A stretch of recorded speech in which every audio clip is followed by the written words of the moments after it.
दोस्तों अगर आप भी महेंद्र सिंह धोनी, विराट कोहली और फाफ डु प्लेसिस को बेहतरीन कप्तान मानते हैं तो हमारी इस वीडियो को एक लाइक अवश्य कीजिएगा। दोस्तों चेन्नई सुपर किंग्स के खिलाफ आईपीएल 2024 के पहले महामुकाबले में 6 विकेट से बुरी तरीके से हारने के बाद रो पड़े हैं रॉयल चैलेंजर्स बेंगलुरु कप्तान फाफ डु प्लेसिस। उसके बाद उन्होंने धोनी के बारे में और साथ साथ विराट कोहली के बारे में ऐसा कुछ कह दिया है कि सुनने के बाद हर एक भारतीय फैन उनको सलाम करने को मजबूर हो गया है और आप भी शायद आज फाफ डु प्लेसिस कप्तानी और उनकी सोच के फैन बन जाएंगे। जी हाँ दोस्तों, बिल्कुल सही सुन रहे हैं। तो ऐसे में आखिरकार फाफ डु प्लेसिस ने अपनी पहले महामुकाबले में शर्मनाक हार के बाद अपने बड़े बयान में क्या कुछ कहा, उनके पूरे बयान का वीडियो दिखाएंगे साथ में मुकाबले का हाईलाइट के बारे में बताने जा रहे हैं। मगर उससे पहले आपको क्या लगता है महेंद्र सिंह धोनी और विराट कोहली में बेहतरीन कप्तान कौन है? प्रतिक्रिया कमेंट में दीजिए। नए हैं तो चैनल को सब्सक्राइब अवश्य कीजिएगा। दोस्तों आपको बता दें आईपीएल 2024 का आखिरकार आगाज हो चुका है। 22 मार्च 2024 के दिन रात को 8 बजे से चेन्नई और रॉयल चैलेंजर्स बेंगलुरु के बीच में पहला ही महामुकाबला खेला गया। रंगारंग कार्यक्रम के साथ ओपनिंग सेरेमनी की गई।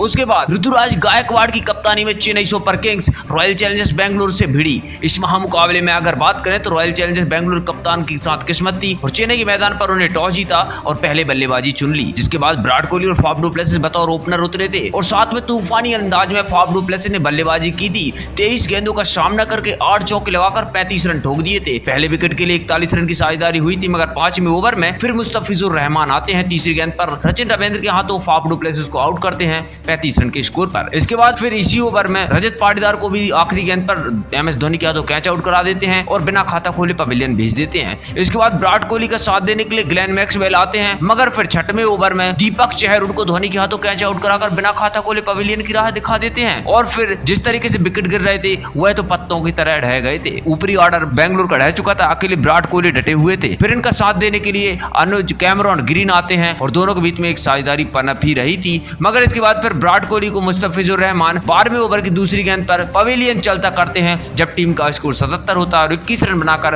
विराट कोहली भी पवेलियन चले जाते हैं। फिर कैमरॉन ग्रीन इसी ओवर की चौथी गेंद पर मुस्तफिजुर रहमान के हाथों बोल्ड आउट हो जाते हैं 18 रन के स्कोर पर, वही भी पवेलियन चले जाते हैं 78 पर। आधी टीम पवेलियन लौट गई थी। इसके बाद फिर अनुज रावत और फिर दिनेश कार्तिक ने शानदार 57 गेंदों में 95 रन की तूफानी साझेदारी की, जहां अनुज रावत में 25 गेंदों में 48 रन ठोके और दिनेश कार्तिक ने 26 गेंदों में 38 रन ठोके और जैसे तैसे करके 173 रन 6 विकेट होकर बेंगलुरु टीम बना पाई। 4 विकेट लेकर मुस्तफिजुर रहमान ने पूरी बेंगलुरु की कमर तोड़ दी थी। इसके जवाब में उतरी चेन्नई सुपर किंग्स की टीम की तरफ से कप्तान ऋतुराज गायकवाड़ और सचिन रविंद्र ने पहले विकेट के लिए 38 रन की साझेदारी की, जिसके बाद फिर ऋतुराज गायकवाड़ तो 15 रन बनाकर महज चौथे ओवर में यश दयाल का शिकार बन जाते हैं, मगर फिर सचिन रविंद्र ने 15 गेंदों में 3 चौके 3 गगनचुंबी छक्के लगाकर 37 रन ठोक दिए और महज 7वें ओवर खत्म होने तक अपनी टीम का स्कोर 71 ले गए और फिर करण शर्मा ने उनको रजत पाटीदार के हाथों कैच आउट करा दिया। इसके बाद अजिंक्य रहाणे ने 19 गेंदों में 27 रन बनाए। रियल मिशेल ने आकर 18 गेंदों में 22 रन बनाए। छोटी छोटी पारियों से जीत के नजदीक टीम पहुंच गई। अंत में नाबाद रहते हुए शिवम दुबे ने 28 गेंदों में 34 और रविंद्र जडेजा ने 17 गेंदों में 25 रन बनाकर 4 विकेट खोकर 18.4 ओवर में 176 रन बना लिए। 8 गेंद शेष रहते हुए 6 विकेट से चेन्नई ने अपना महामुकाबला जीत लिया और इतिहास रच दिया। 2008 के बाद रॉयल चैलेंजर्स बेंगलुरु चेन्नई में नहीं हरा पाई है। पहले ही शुरुआती महामुकाबले में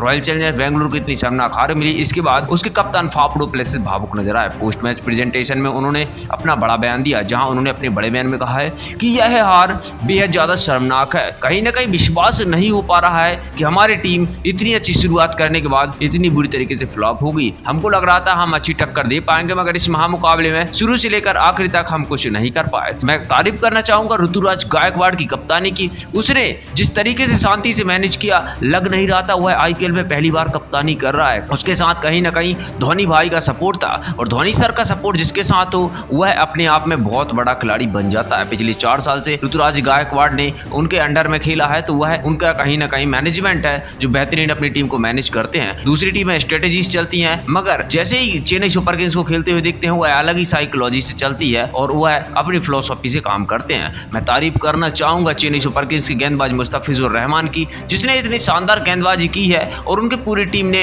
अच्छी फील्डिंग की है। हमारी टीम की तरफ से बहुत सारी गलतियां हुई हैं। सबसे बड़ी गलती तो मेरी रही, मैं जल्दी आउट होकर चला गया। उसके बाद हमारी टीम से मिसफील्डिंग भी हुई है। गेंदबाजी की लाइन लेंथ हमको सुधारना होगा। बहुत सारी चीजें सीखने को मिली हैं, मगर मैं बेहद ज्यादा दुखी हूं कि इस तरीके से आईपीएल की शुरुआत हुई है। इस साल हम आईपीएल जीतने के उद्देश्य से आए हैं और खेलेंगे और जीत कर जरूर दिखाएंगे। मैं विराट कोहली की मौजूदा फॉर्म की तारीफ करना चाहूंगा। भले ही वह इस महामुकाबले में आउट हो गया, मगर आने वाले मुकाबलों में वह बता देगा कि वह सबसे खतरनाक खिलाड़ी है। मुझे भरोसा है हमारी टीम जीत के साथ वापसी करेगी। इस मुकाबले से हम बहुत कुछ सीखे हैं। दोस्तों यह तो शानदार बयान फाफ डुप्लेसिस का आपको क्या लगता है कि आरसीबी इस साल चैंपियन बन पाएगी? प्रतिक्रिया कमेंट में दीजिए, ना सब्सक्राइब कीजिए।